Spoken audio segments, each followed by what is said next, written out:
One Zambia, one nation. Welcome to the news. To present, my name is Henry Himonde. A look at the top stories in our news. President Hakainde Hichilema calls for accountability in the use of public resources. Mwata Kazembe calls for more efforts in implementation of gender programs. Government reaffirms commitment towards empowering local contractors. President Hakainde Hichilema has called on the accounting profession to support government's economic development agenda by ensuring cost effectiveness and accountability in the utilization of public funds. President Hichilema says accountants must ensure accountability and transparency in the use of public resources. The head of state has also called on accountants to design financial guidelines that will prevent misuse of the Constituency Development Fund CDF by some individuals.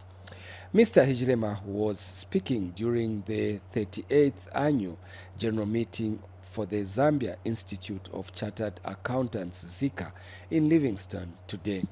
Chimunya Nalumpa now gives us more in the following report. These are financial managers of various public and private institutions across the country. They are members of the Zambia Institute of Chartered Accountants, ZIKA, who have gathered for the 38th ZIKA Annual General Meeting in Livingstone. President Hakainde Hichilema has officially opened the meeting with a call for increased accountability and transparency among the accounting profession. This profession is crucial in the management of finances, resources, assets, and liabilities. This profession is important to the balance sheet of businesses, creating that environment that will allow investment to flow into this country.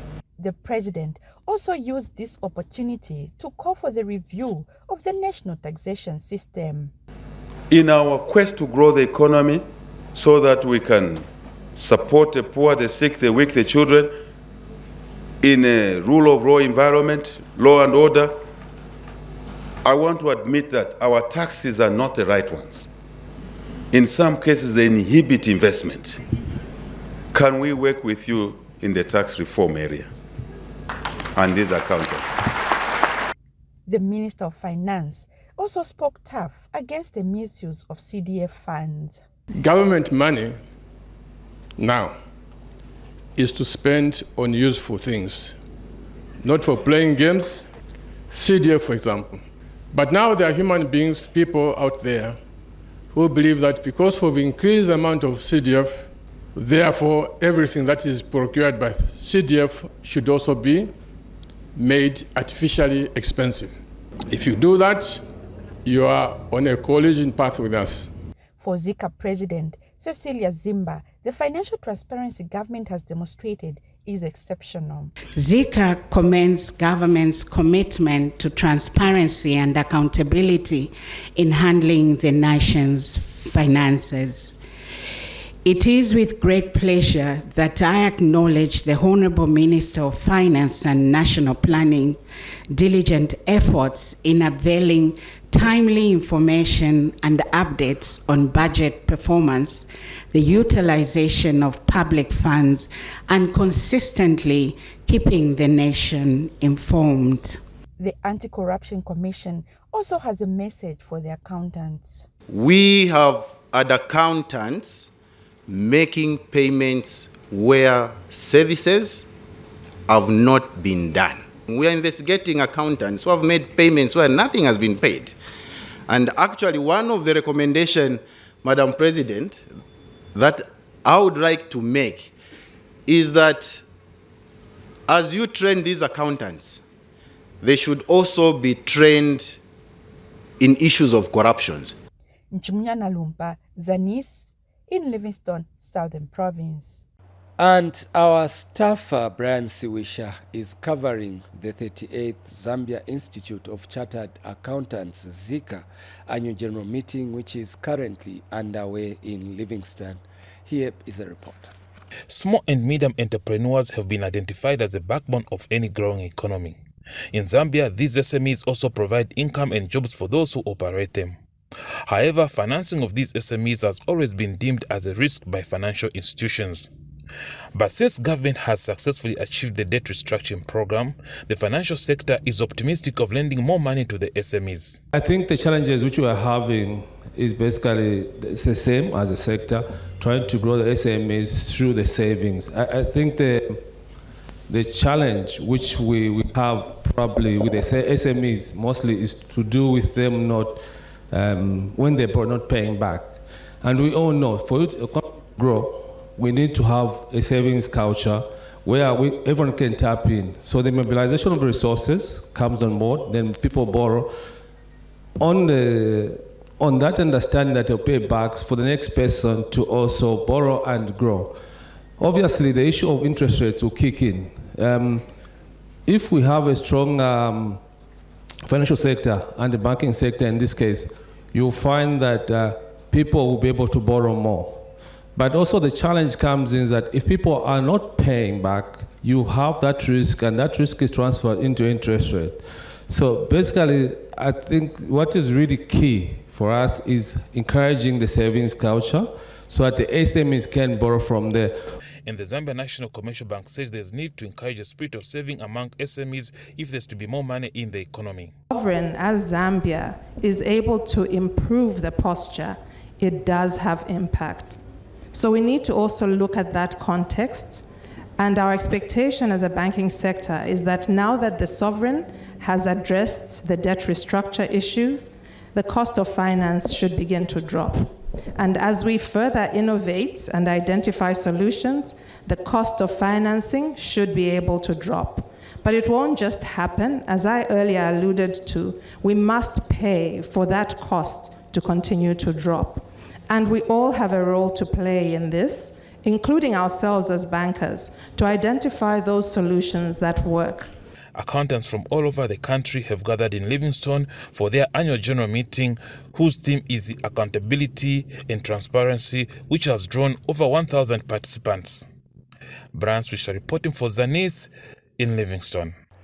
Meanwhile, the National Union of Mine and Allied Workers has refuted assertions that some people on the Copperbelt do not want vendetta resources to repossess Konkola copper mines.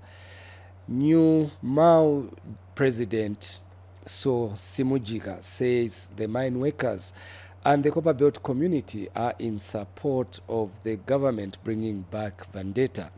Speaking in an interview with Zanis in Kitwe today, Mr. Simujiga said the mine unions represent the views of the workers. He said government wants the mining industry to thrive for the benefit of the workers and other businesses that depend on the sector. Last week, during a press briefing in Kitwe, Socialist Party Youth Chairperson Kelvin Kaunda said government wants to bring back vendetta at KCM against the wish of the people of the Copperbelt. Yes, we have heard that there are some people that are saying miners, they are not interested in the coming back of Vedanta. Us as unions, we are the representatives of those miners. And what we bring forth is what we have been told by them. We represent them in everything that they have. They send us to discuss, they don't send those politicians. So when we speak their mind. And their mind in terms of Vedanta, they are saying Vedanta must come. And of course they have reasons that the mine is going down. If Vedanta does not come now, then we might lose the mine.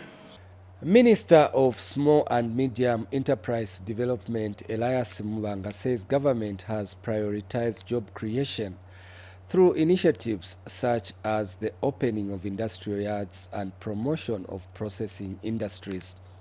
And Mr. Mubanga has disclosed that the Citizens Economic Empowerment Commission CEEC has received 30 billion kwacha worth of applications from applicants.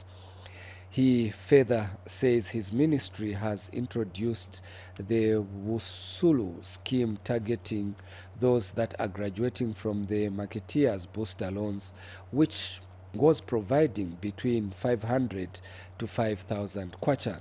He says under the new scheme, 48 million kwacha has been disbursed to 5,000 beneficiaries. The minister was speaking in an interview with Zanis in Lusaka.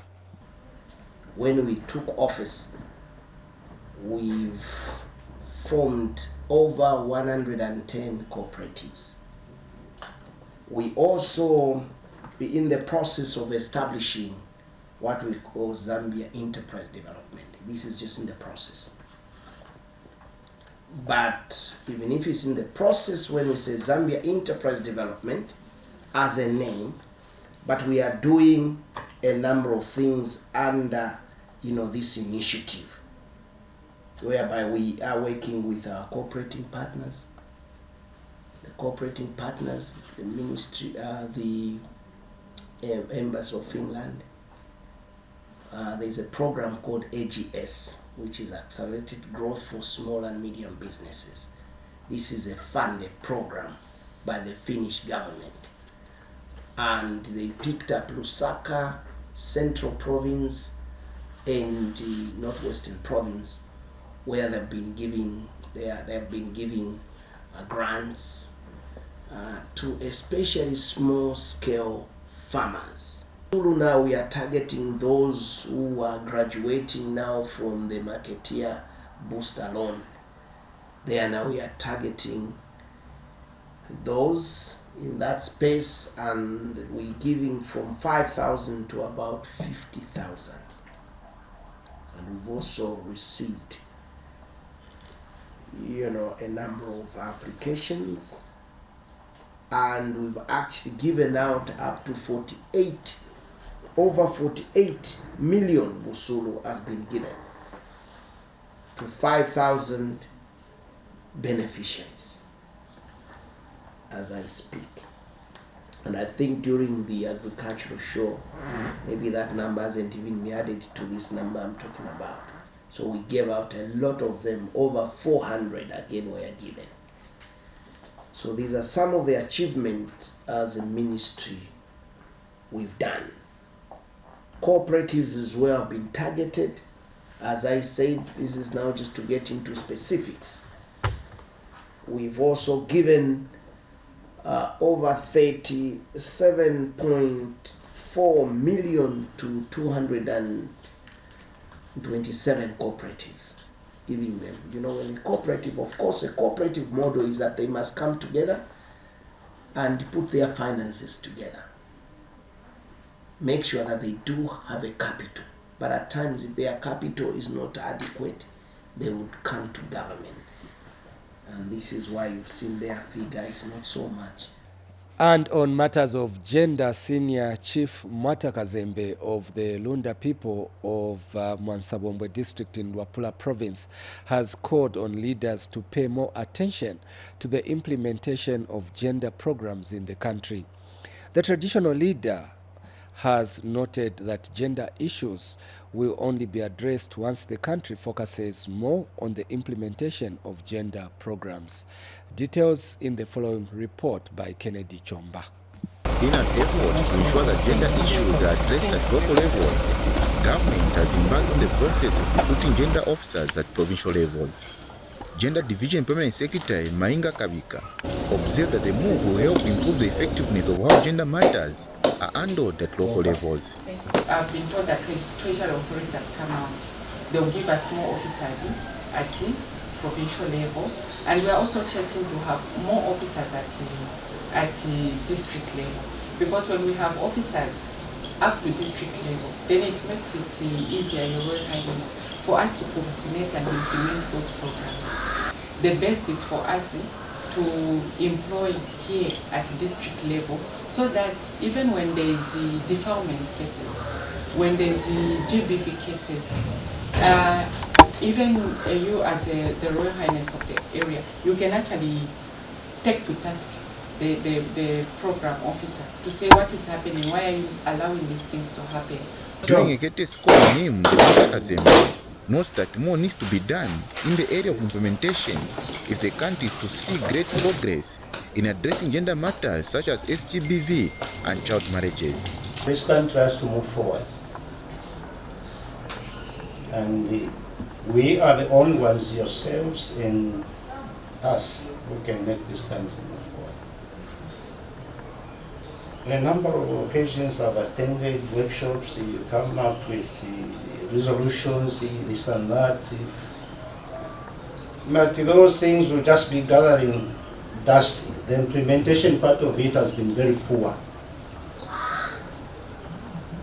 Gender, early marriages. You know, this is not the first administration that has talked about the early marriages. Why is it that in government circles, implementation has been very poor? We can't be meeting, we talk about one and the same thing. Next month we meet, we talk about. It's like we are wasting the time and our legal resources.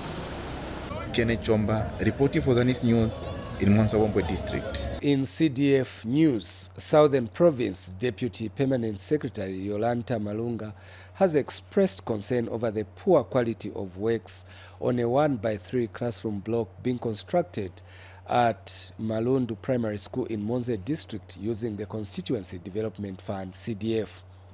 Ms. Malunga says it is saddening to see poor workmanship on projects where government is spending huge amounts of money. We have details in the following report.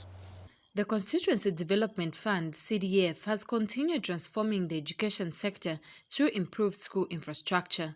In Monze District, Malundu Primary and Secondary School is also benefiting from CDF with a 1x3 classroom block being constructed.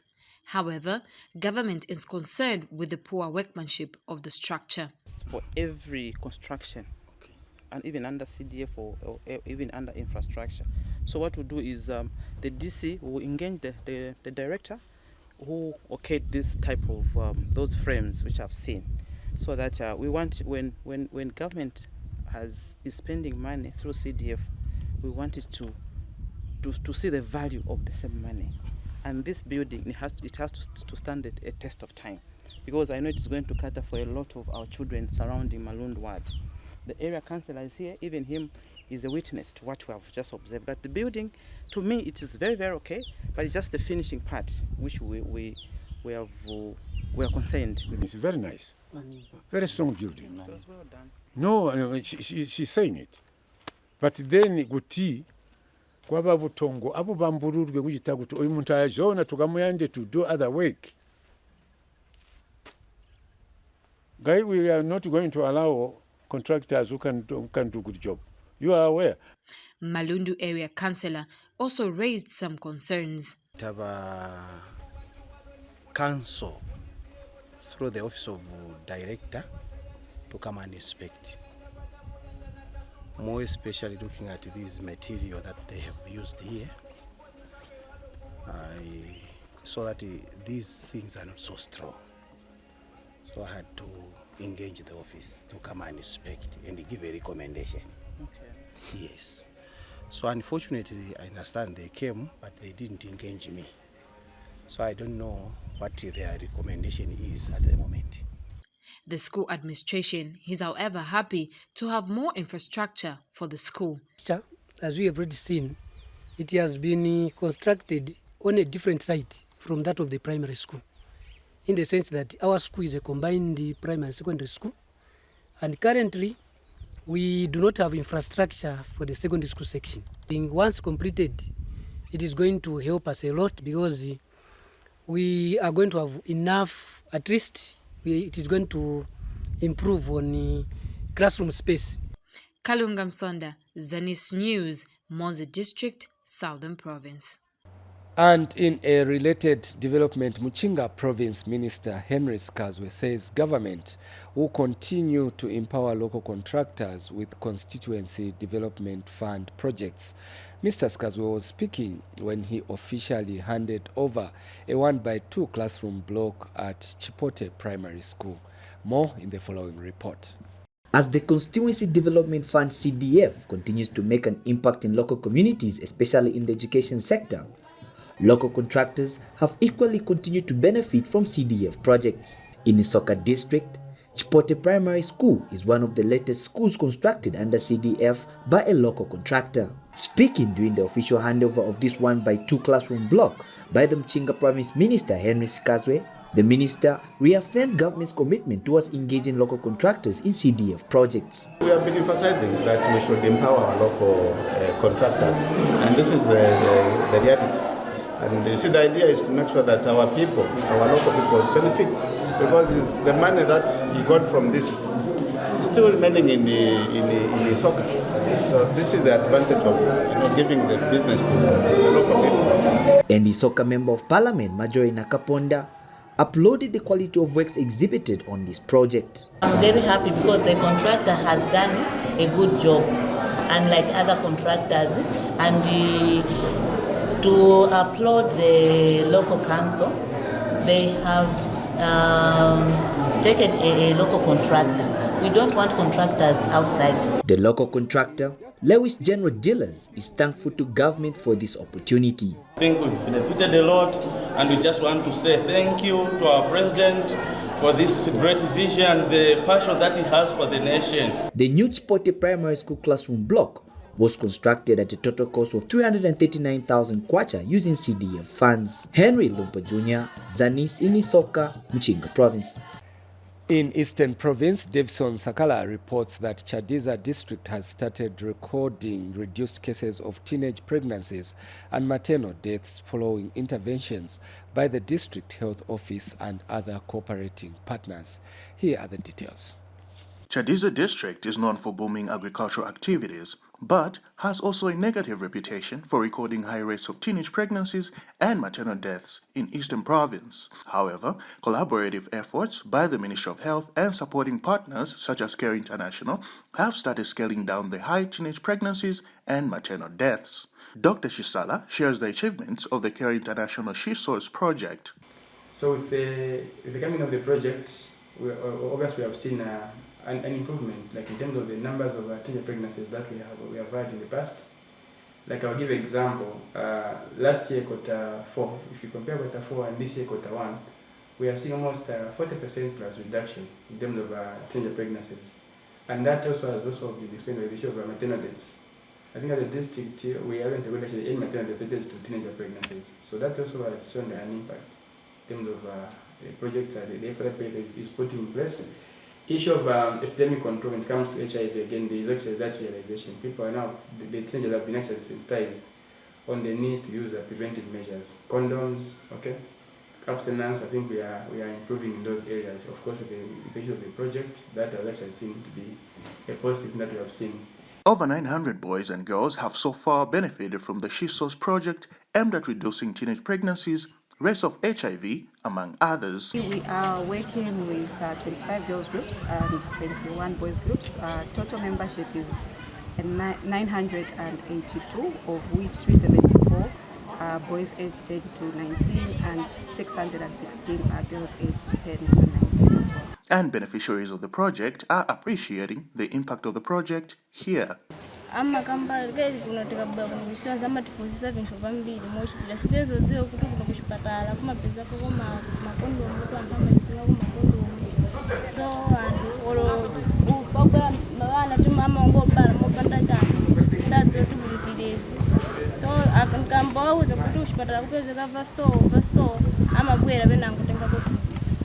Davison Sakala, reporting for Zanis in Chadiza district. Henry Lumpa Jr. reports from Mchinga Province that the provincial administration has signed a memorandum of understanding with Ehad Innovations and Infrastructure to construct housing units for members of staff at the Chinsali General Hospital. With the number of health staff increasing at the Chinsali General Hospital, there has equally been a higher demand for their accommodation. In order to actualize this demand, the Ministry of Health in Mchinga Province has signed a memorandum of understanding with an investment company to construct housing units for health staff at this facility. Chinsali General Hospital Medical Superintendent Willis Silwimba expressed delight towards this development. Transport, it's a huge challenge. We don't have well-organized public transport. here in Chinsali. So this will really help us once we have the housing units constructed on our land. And the Mchinga Provincial Administration witnessed the signing ceremony between IAD Innovations and Infrastructure and the hospital. Some of the houses our members of staff are renting are not up to the standard. So if the government comes in like this to construct the houses, we will be very grateful, and that will also help our members of staff. Meanwhile, IAD Chief Executive Officer Dennis Walia disclosed more projects in the MOU. Infrastructure in terms of housing is one of our main objectives. So we were actually excited to take up this challenge. The Chinsali General Hospital is located about 24 kilometers from the Central Business District, where most of their health staff reside. Henry Lumpa Jr., Zanis in Chinsali, Mchinga Province. From Mchinga Province, we go to the Copperbelt, where Provincial Minister Elisha Matambo has described the state of the Ndola Kitwe dual carriageway as a death trap. Mr. Matambo has since called on the Road Development Agency, RDA, to re-engage the contractor to work on the affected portions. Here are the details. Ndola Kitwe dual carriageway, which is the most economical road on the Copperbelt Province, has developed depressions, and the scenario is already posing a danger to motorists. The road was constructed with the help of National Road Fund Agency and a Chinese construction company. But within the period of 6 years, it has already developed depressions and bumps. Copperbelt Province Minister Elisha Matambo, who has toured the road, is not happy with its current state. When you give money to a contractor, it should, that project or the road should stand test of time as compared to what we have seen on the Kitwe Ndola road. It's actually a death trap as we are talking right now. We cannot afford to have a road like this connecting Ndola and Kitwe. This is the heartbeat of the province. So the contractor, there's no two ways. I know you do your investigations, but from what I've seen, even yourselves, this is very poor workmanship. The minister has called on the Road Development Agency to re-engage the contractor to work on the damaged road. So you do your investigations quickly, let this guy come back and do, if you are man, if the panga sense up. If the panga sense, we've had several accidents. The other day I had to stop when the truck flipped there. It was because of that depression which is there. The Road Development Agency will conduct investigations to ascertain the damage on the road. Time we walked all the way from Ndola up to Kitwe and back, and there were some areas which showed some rutting and some possible failures. So they had to redone those works. So most of the works, as you have observed, there were some, maybe they did the patching, but it has failed again. So we have to investigate what could be the possible causes of those failures in those sections. So from there, that's when we come up with possible solutions. Nelly Botter reporting for Zanis in Ndola.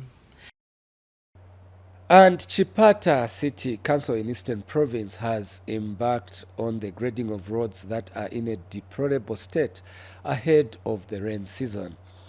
Zanis staffer Sylvester Chimba reports that Luangeni, Member of Parliament, who is also Deputy Speaker of the National Assembly, Moses Moyo, has offered his personal grader, while Chipata City Council will provide fuel and other logistics.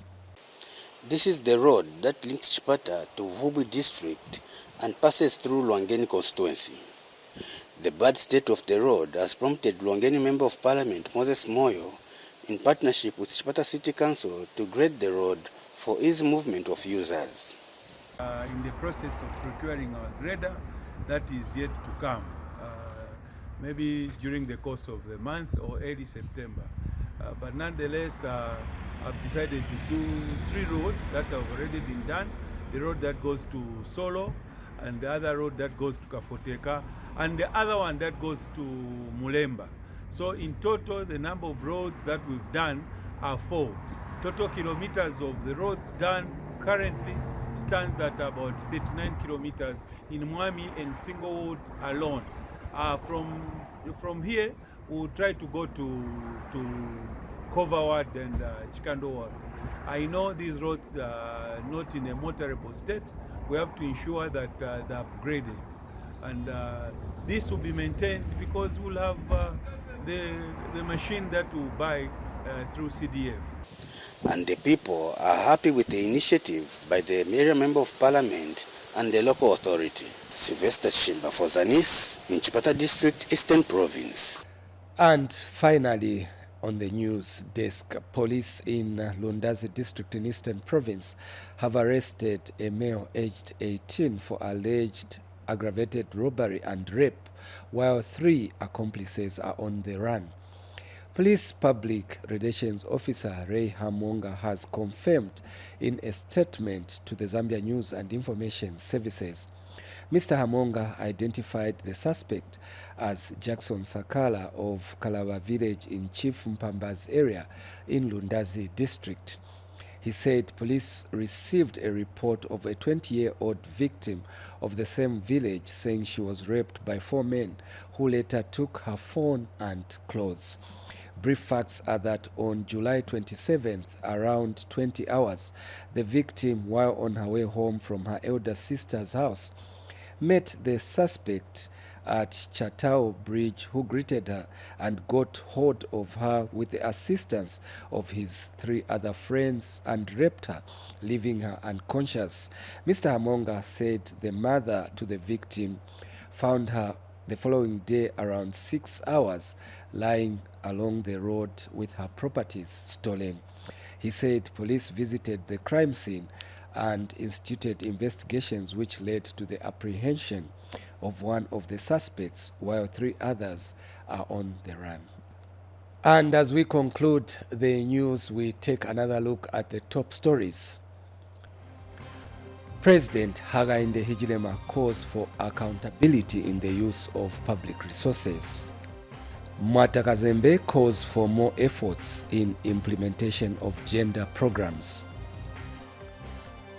Government reaffirms commitment towards empowering local contractors.